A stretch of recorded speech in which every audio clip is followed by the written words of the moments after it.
dependencia, individuos que eran libres y que no se encontraban sujetos a ninguna autoridad doméstica. Ulpiano mencionaba que el pater familia era el centro de la familia romana. Este debía ser un hombre libre, de ciudadanía romana obviamente, y su ius en pleno ejercicio de sus derechos. Cuando nos enfocábamos con la mujer dentro de la familia, esa debía estar bajo una autoridad.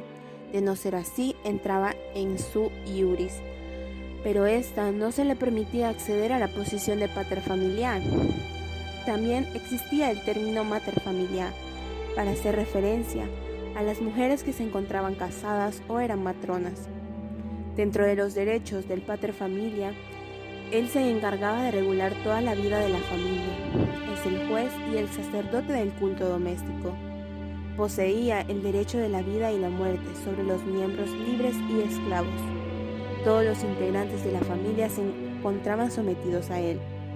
En un principio su poder era absoluto e ilimitado, pero con el tiempo surgieron medidas que debilitaron esta potestad. Por ser la única persona dentro del domus, era el único que contaba con un patrimonio. Así que lo adquirido por los demás miembros era para él. También encontramos el alieni y uris. Eran personas también libres, ciudadanas, que se encontraban sujetos a la autoridad y el poder de un derecho ajeno. Generalmente era un derecho doméstico, es decir, que se encontraban bajo la potestad del pater. Aquí encontramos a la mujer, esposa del pater, sobre la cual se ejercía el manus, sobre los hijos la patria potestas, sobre otras personas incorporadas a la familia por mancipatio, mancipium, sobre la casa, domus o dominum. Roma permitía que individuos se entregaran a familias sin necesidad de mantener una relación de sangre, es decir, que todos aquellos individuos que mantuvieran una relación de dependencia con el pater podían formar parte de estas familias. Por lo tanto, las familias en la antigua Roma eran demasiado extensas, más que en la actualidad, y podían estar conformadas por cientos de personas. A continuación hablaremos de quiénes eran los que conformaban estas familias. Como ya se ha mencionado anteriormente, el pater familia era la cabeza de la familia, era el individuo principal y era un hombre independiente que era de ciudadanía romana. Los demás individuos dentro de la familia debían ser dependientes de él. Luego tenemos a la materfamilia, la mujer romana que al casarse pasaba de estar bajo la autoridad de su padre a estar bajo la autoridad de su marido. A pesar de que a ellas no poseían los mismos derechos que los hombres, se les permitía salir de sus casas para hacer visitas o actos jurídicos. Se les otorgaba la capacidad de poder educar a sus hijos hombres hasta los 7 años. Luego estos pasaban a estar bajo la educación de su padre.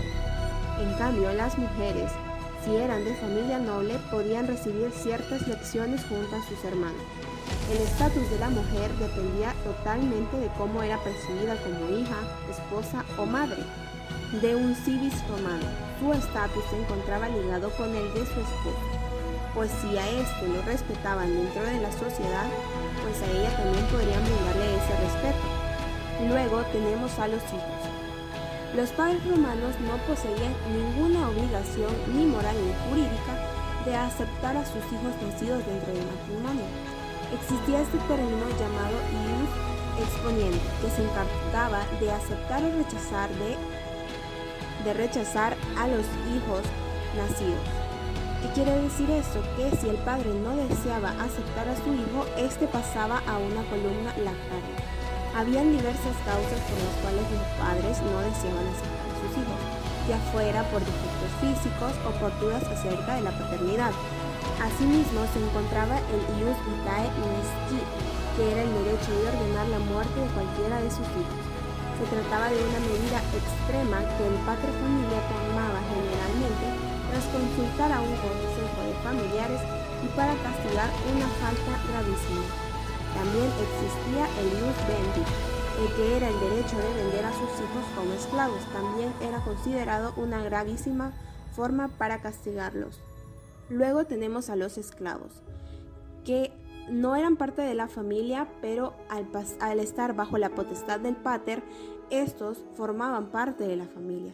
Los esclavos eran personas privadas de libertad, explotados como fuerzas de trabajo, a las que se podían comprar y vender como vulgares mercancías. Dentro de la clasificación de las familias romanas tenemos a la familia agnaticia.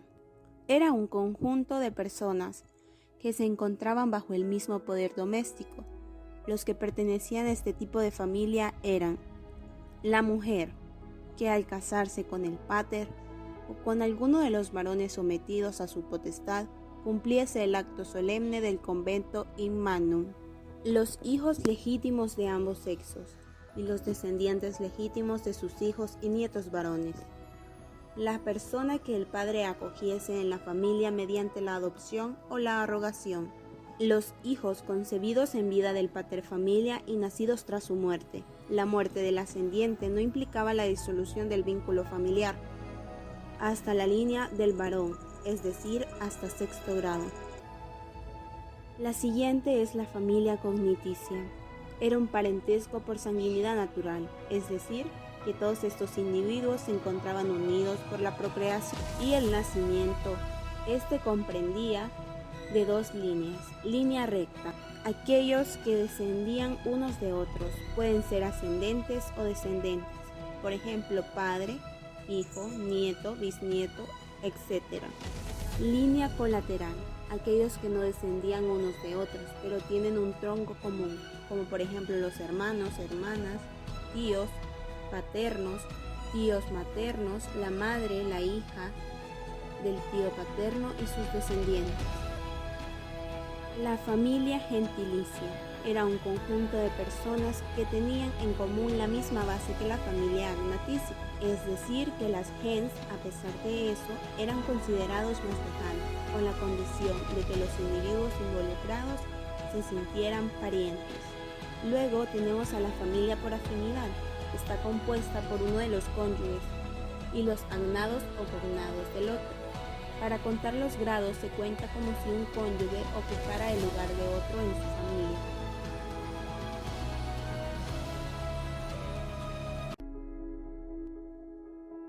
Dentro de los actos jurídicos que podían ejercer las familias tenemos el matrimonio. El matrimonio en Roma antigua e incluso dentro de la actualidad es una de las figuras más importantes dentro del derecho familiar. A través del matrimonio se consolida la unión de dos personas que posteriormente se convertirán en una familia. Era un acto privado, un contrato que no estaba escrito entre familias, no existía ningún documento excepto el que se redactaba por la lote de las tabulas nupciales.